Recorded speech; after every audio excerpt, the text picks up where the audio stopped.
Welcome to the presentation of Attention Deficit Hyperactivity Disorder, or ADHD for short, Atypical Teenagers in Neurotypical World.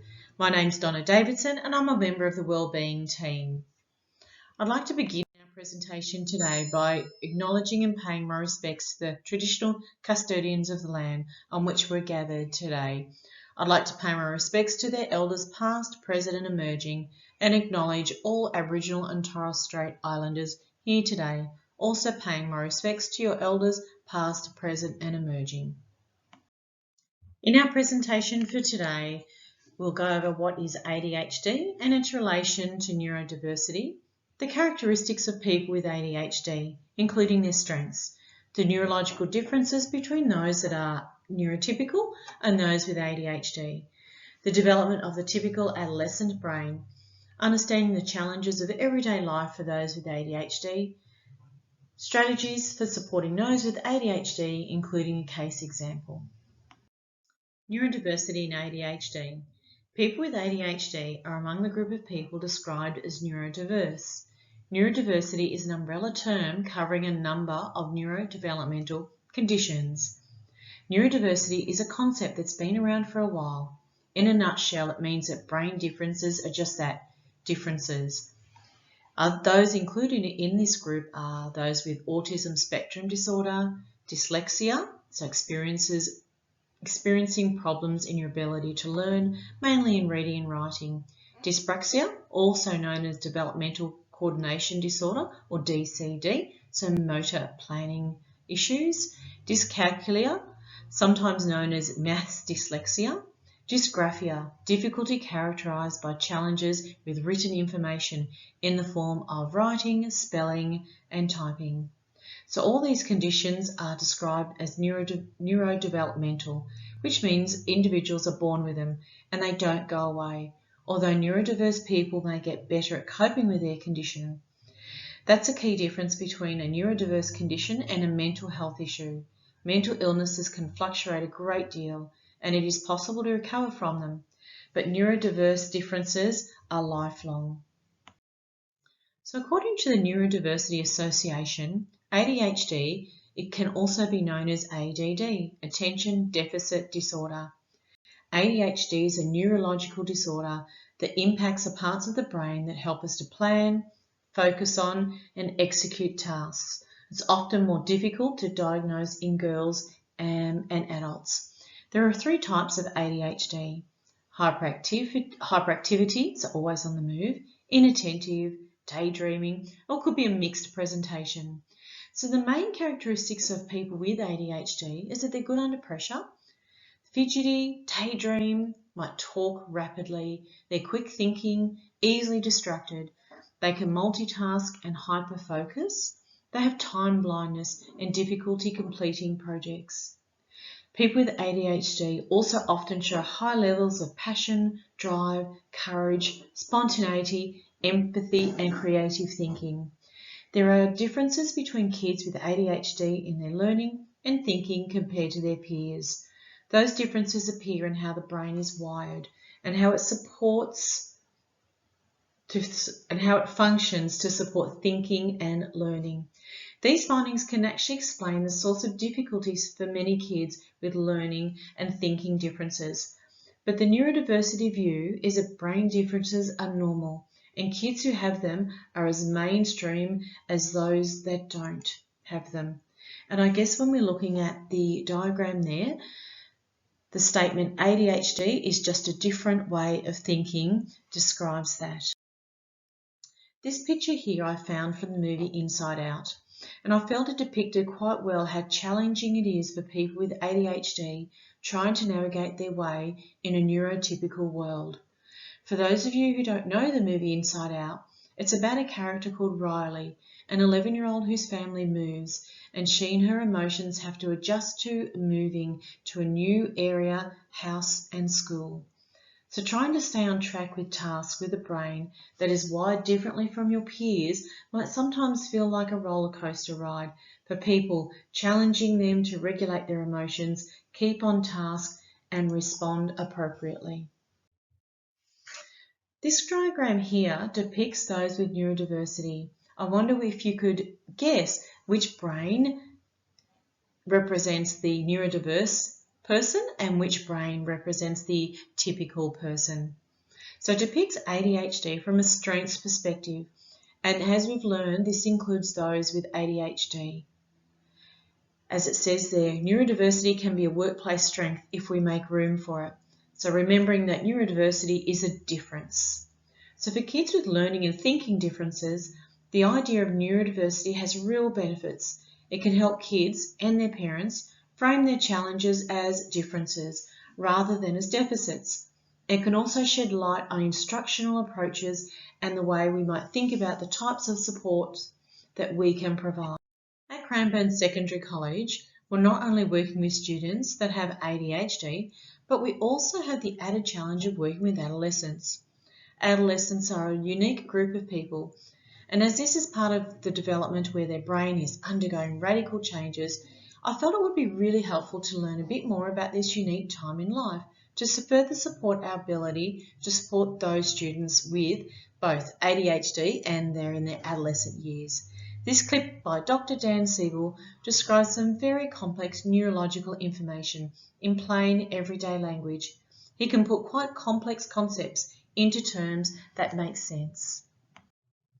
As I was unable to play that recording through recording my voice in this PowerPoint, I've provided the clip there, so you may want to stop this PowerPoint at this stage and watch this clip on the adolescent brain by Dan Siegel.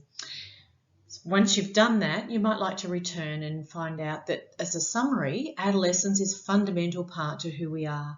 The adolescent brain isn't a dysfunctional, defective adult brain, but rather adolescence is a formative period of life with neural pathways, so that means the connections in the brain are malleable, so they're quite changeable or quite open to being changed and created, and passion and creativity run high.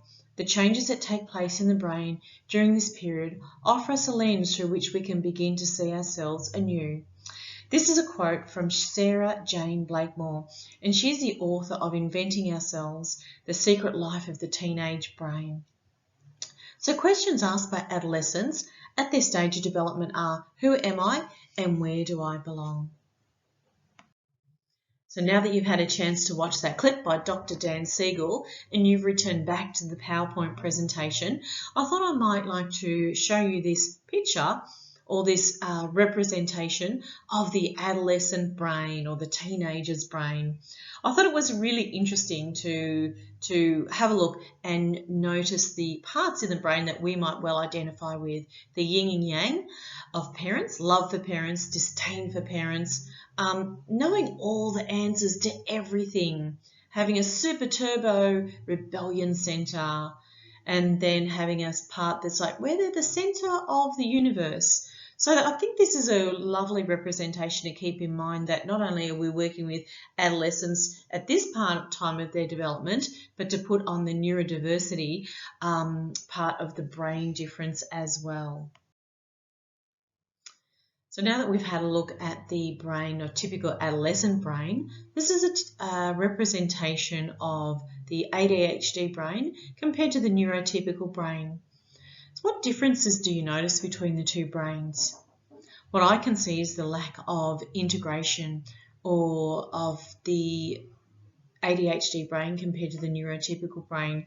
And you may recall Dr. Dan Siegel talking about integrating the brain hemispheres for skill development. So I wonder what the challenges would be for completing a task for a neurotypical brain compared to an ADHD brain. It would be certainly much more challenging. Do you notice the strengths in the ADHD brain? And as this is a strengths-based presentation, I think this is something to be mindful of. What we come to now is something described as the ADHD iceberg. So the ADHD brain has been likened to an iceberg.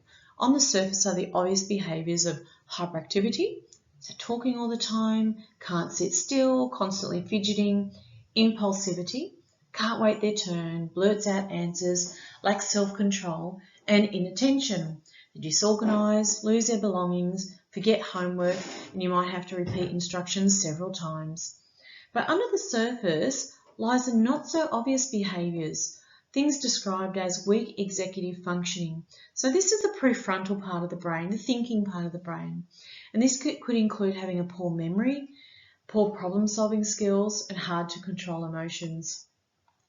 An impaired sense of time, which we referred to earlier as time blindness. And this impacts poor future planning and being late to class. Sleep disturbances, which can impact memory. You may notice not learning easily from rewards and punishment. This is really important for us to bear in mind when working with our students.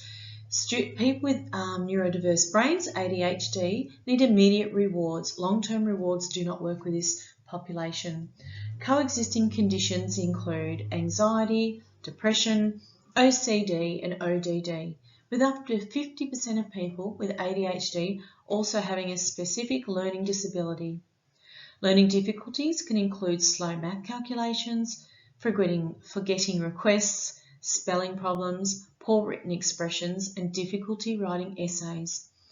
Physiological symptoms, these can include sensory processing. So I might be oversensitive or undersensitive to certain sensory input.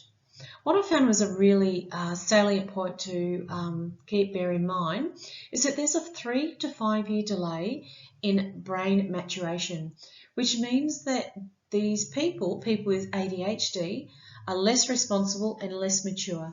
So for instance, if we're working with a 14-year-old student, they could be acting like an 11-year-old. So ADHD is much more complex than most people realise. Like icebergs, many problems related to ADHD are not visible. Here's a cartoon representation of the struggles of those that have ADHD from the perspective of a female adult. So I had no idea how much I struggled with ADHD until I took medication. I thought life was like walking through water that's up to your waist with a constant current pushing against everything you do. Sometimes the water level is lower and it's a bit easier, but sometimes it's much higher. Or worse, intense stress has turned the water to mud and it's even harder. A lot of things were hard to get to, some even impossible. It was easier to go with the current where my brain decided to lead me. I learned to prioritise over the years. I thought I chose what was the most, I thought I chose what was worth the energy, but then there seemed to be not enough time. Goes on, I was baffled by people who were able to get so much done in a day. I didn't know what they did differently. Maybe I just wasn't trying hard enough. The morning I took my first pill, I went about my day expecting that normal current, only to discover it wasn't there. I was walking on the water and reaching for things that felt almost effortless. Neurotypical people don't have to walk against a current at all. The realisation filled me with grief. I spent my whole life thinking I was lazy and stupid, that I wasn't trying hard enough. I cried for my past self, for the struggles that she faced alone. If only she'd known that she wasn't lazy, she wasn't stupid. She was pushing as hard as she could in a world that wasn't built for her. A fish trying to climb a tree. What a powerful metaphor that is, a fish trying to climb a tree. So this could be what our students with ADHD, how much energy, how much effort they're actually putting into doing everyday tasks that are fairly easier for our neurotypical students that we work with. So something to bear in mind. Now let's turn our attention to how to support the needs of someone with ADHD. So we need to support the needs of the brain. These include 4 elements: predictability, consistency, ordered structure, and ordered spaces. The executive function skills for the independent seat work and homework. So that's a really long-winded way to say the thinking brain, the thinking skills, what are they that are needed to complete tabletop work and homework independently.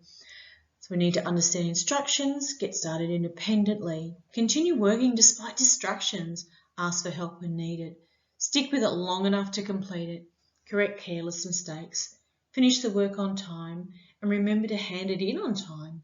So just remembering that these are the skills that a person with ADHD is weak in, and this means the thinking skills. The tasks on this list require sustained attention, good working memory, time management, emotional regulation, all the skills that a person with ADHD has less of than the neurotypical person. So let's move on to strategies to support learning in students with ADHD.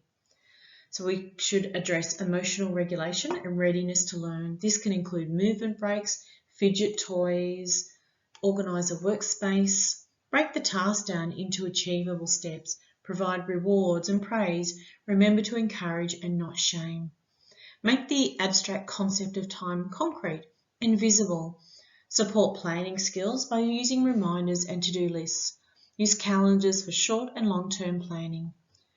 Understand the learning style of the individual student. Use interactive learning approaches, which means a reciprocal back and forth conversations. Use visuals for emotional check-ins and create routines. Teach the student how their brain works and the challenges and strengths that people with ADHD go through each and every day. So let's turn our attention to a case study just to make those strategies come to life. So Riley is an energetic and social 14-year-old student. He's in Year 8. Riley was diagnosed with ADHD at age 4. Riley isn't currently taking any medication. So Riley loves math and playing Minecraft with his friends. Riley has a large group of friends and plays basketball each lunchtime. Riley bounces into school each day with a smile on his face and ready for the challenges of school. But this smile quickly turns to anger and frustration as the day progresses. Riley regularly arrives to classes late and without his required equipment, leaves the learning space without permission, talks to his friends loudly when the teacher is talking, and rocks on his chair. Riley doesn't hand in homework on time, and his locker looks like a tornado inside. What could be some suggested strategies for Riley? Let's break those down into 4 subheadings. First of all being time management. Riley's watch could sound a warning 5 minutes before periods 1, 3 and 5 start. So these are the transition periods, and this is why this would be these would be important periods. The watch then might sound 2 warnings after the music has gone for the start of the period. So important dates are put into an electronic planner other than compass, and these are colour-coded. Classes are colour-coded into a separate timetable from compass onto Riley's laptop. Let's address emotional regulation. Movement breaks between periods 1 and 2 and 3 and 4 organised. Riley's teachers are informed that Riley will be 5 minutes late for periods 2 and 4 due to a movement break. This break can involve running around the oval for 5 minutes. Riley sets his watch to time himself.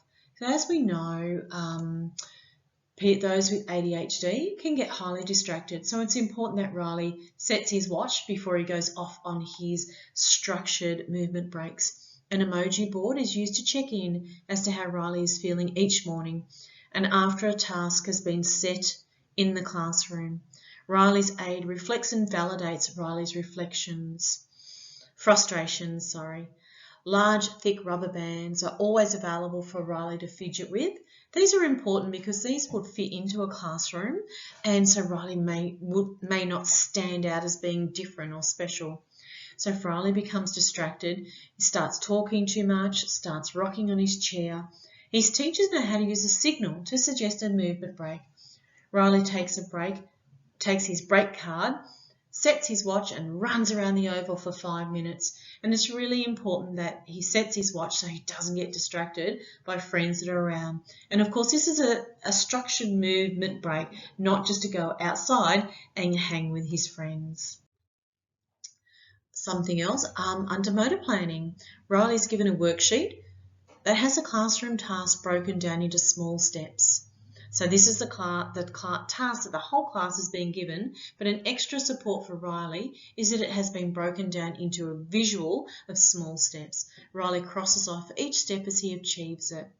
Riley's homework tasks are broken down into achievable daily or weekly steps and are written down onto a separate timetable that is similar to a calendar and colour-coded according to his classes.